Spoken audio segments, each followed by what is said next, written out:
Amber Allen Publishing presents The Four Agreements, a practical guide to personal freedom, written by Don Miguel Ruiz and read by Peter Coyote.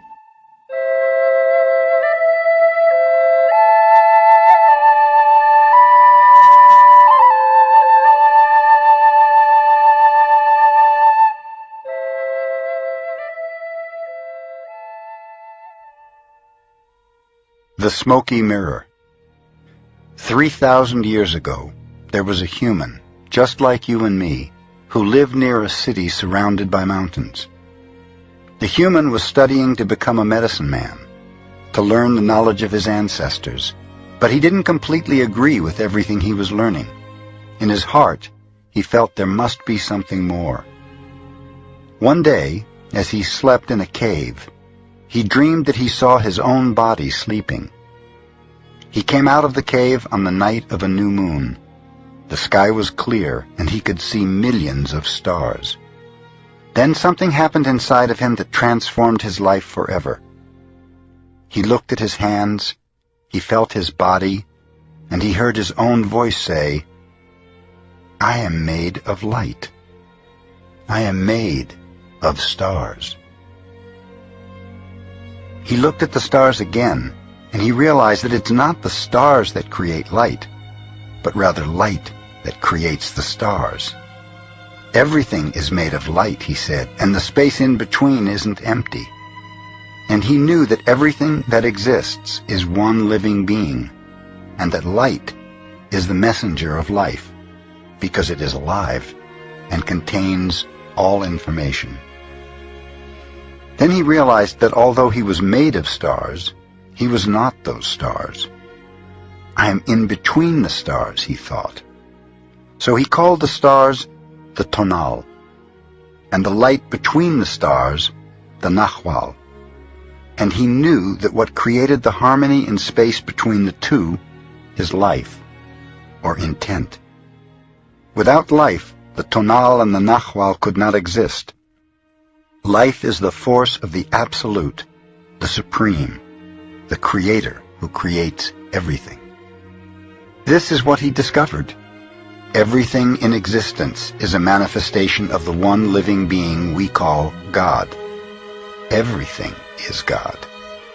And he came to the conclusion that human perception is merely light perceiving light.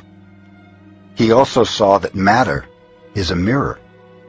Everything is a mirror that reflects light and creates images of that light. And the world of illusion, the dream, is just like smoke, which doesn't allow us to see what we really are. The real us is pure love, pure light, he said. This realization changed his life. Once he knew what he really was, he looked around at other humans and the rest of nature, and he was amazed at what he saw. He saw himself in everything. In every human, in every animal, in every tree, in the water, in the rain, in the clouds, in the earth. And he saw that life mixed the tonal and the nahual in different ways to create billions of manifestations of life. In those few moments, he comprehended everything. He was very excited, and his heart was filled with peace. He could hardly wait to tell his people what he had discovered. But there were no words to explain it. He tried to tell the others, but they could not understand. They could see that he had changed, that something beautiful was radiating from his eyes and his voice. They noticed that he no longer had judgment about anything or anyone. He was no longer like anyone else. He could understand everyone very well, but no one could understand him. They believed that he was an incarnation of God, and he smiled when he heard this, and he said, "It is true, I am God, but you are also God. We're the same, you and I. We are images of light. We are God." But still, the people didn't understand him. He had discovered that he was a mirror for the rest of the people, a mirror in which he could see himself. Everyone is a mirror, he said. He saw himself in everyone, but nobody saw him as themselves.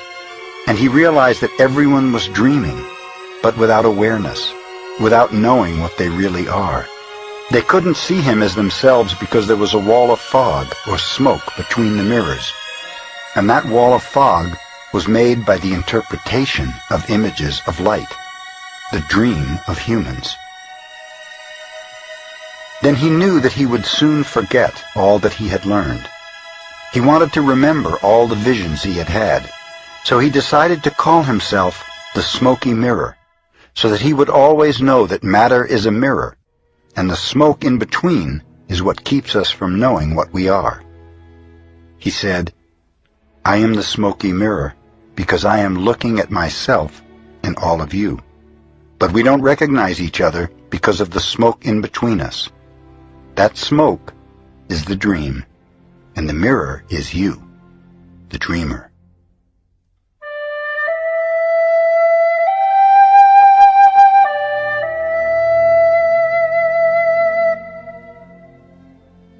Domestication and the dream of the planet. What you are seeing and hearing right now is nothing but a dream.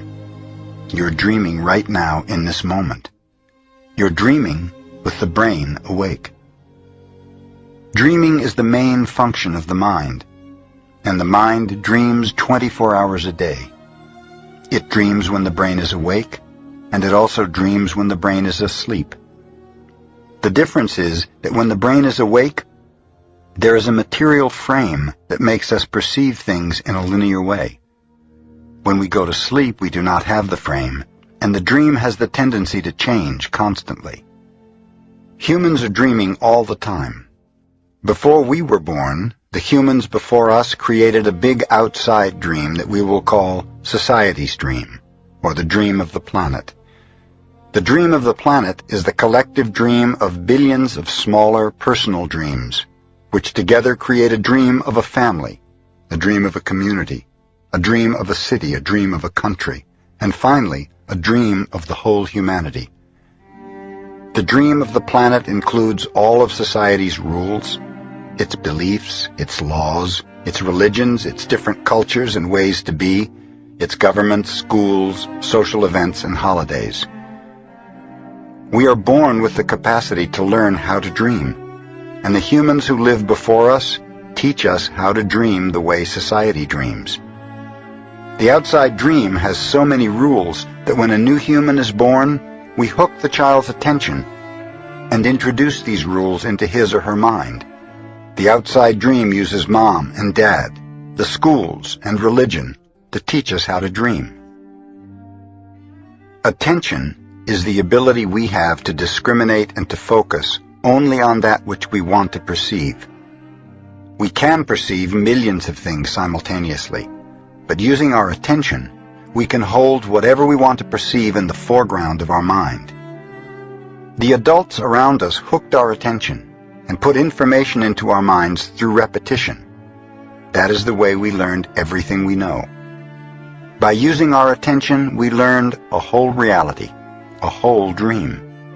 We learned how to behave in society, what to believe and what not to believe, what is acceptable and what is not acceptable, what is good and what is bad, what is beautiful and what is ugly, what is right and what is wrong. It was all there already, all that knowledge, all those rules and concepts about how to behave in the world. When you were in school, you sat in a little chair and put your attention on what the teacher was teaching you. When you went to church, you put your attention on what the priest or minister was telling you. It is the same dynamic with mom and dad, brothers and sisters. They were all trying to hook your attention. We also learn to hook the attention of other humans, and we develop a need for attention which can become very competitive. Children compete for the attention of their parents, their teachers, their friends. Look at me, look what I'm doing. Hey, I'm here. The need for attention becomes very strong and continues into adulthood. The outside dream hooks our attention and teaches us what to believe, beginning with the language that we speak. Language is the code for understanding and communication between humans. Every letter, every word in each language is an agreement. Once we understand the code, our attention is hooked, and the energy is transferred from one person to another. It was not your choice to speak English. You didn't choose your religion or your moral values. They were already there before you were born. We never had the opportunity to choose what to believe or what not to believe. We never chose even the smallest of these agreements. We didn't even choose our own name. As children, we didn't have the opportunity to choose our beliefs, but we agreed with the information that was passed to us from the dream of the planet via other humans. The only way to store information is by agreement. The outside dream may hook our attention, but if we don't agree, we don't store that information. As soon as we agree, we believe it, and this is called faith. To have faith is to believe unconditionally. That's how we learn as children. Children believe everything adults say. We agree with them, and our faith is so strong that the belief system controls our whole dream of life. We didn't choose these beliefs, and we may have rebelled against them, but we were not strong enough to win the rebellion. The result is surrender to the beliefs with our agreement. I call this process the domestication of humans. And through this domestication, we learn how to live and how to dream. In human domestication, the information from the outside dream is conveyed to the inside dream, creating our whole belief system. First, the child is taught the names of things: mom, dad, milk, bottle.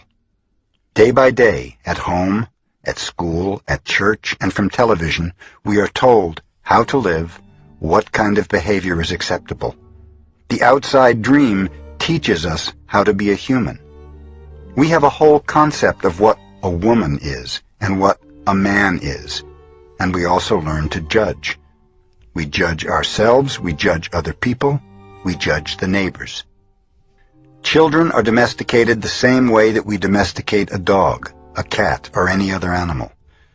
In order to teach a dog, we punish the dog, and we give it rewards. We train our children whom we love so much the same way that we train any domesticated animal, with a system of punishment and reward. We're told, "You're a good boy," or "You're a good girl," when we do what mom and dad want us to do. When we don't, we are a bad girl or a bad boy. When we went against the rules, we were punished. When we went along with the rules, we got a reward. We were punished many times a day, and we were also rewarded many times a day. Soon we became afraid of being punished, and also afraid of not receiving the reward. The reward is the attention that we got from our parents or from other people like siblings, teachers, and friends. We soon develop a need to hook other people's attention in order to get the reward. The reward feels good, and we keep doing what others want us to do in order to get the reward.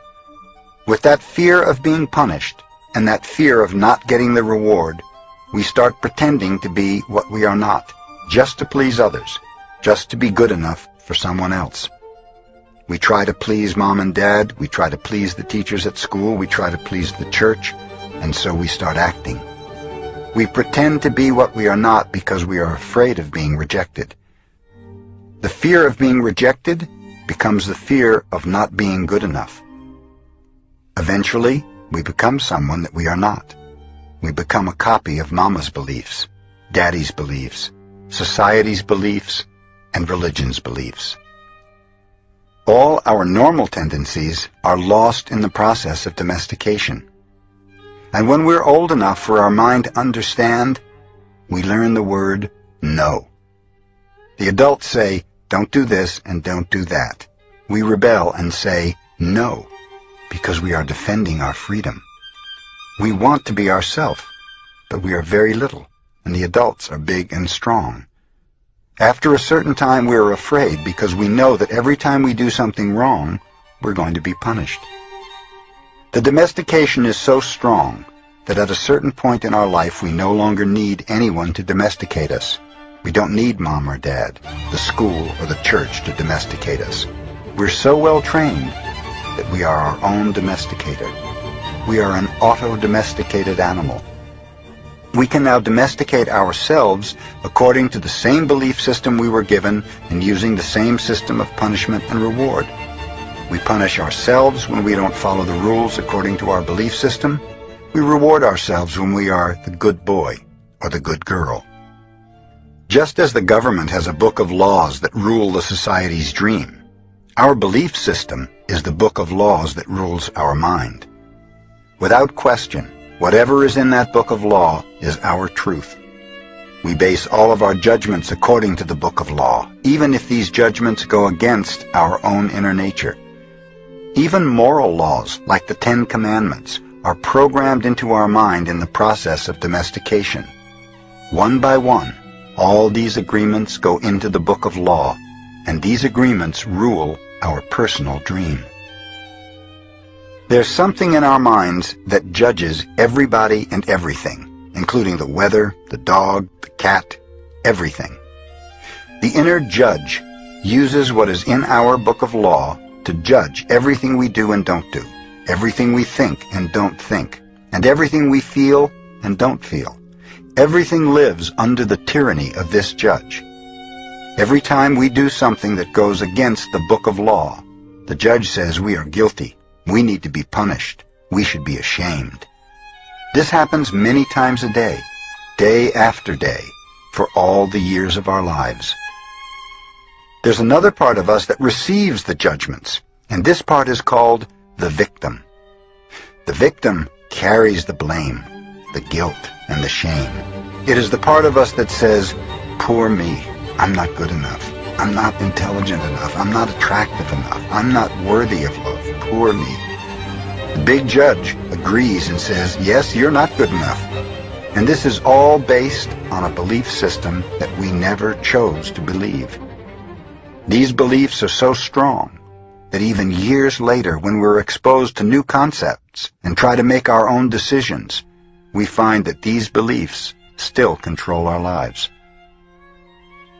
Whatever goes against the book of law will make you feel a funny sensation in your solar plexus, and it's called fear.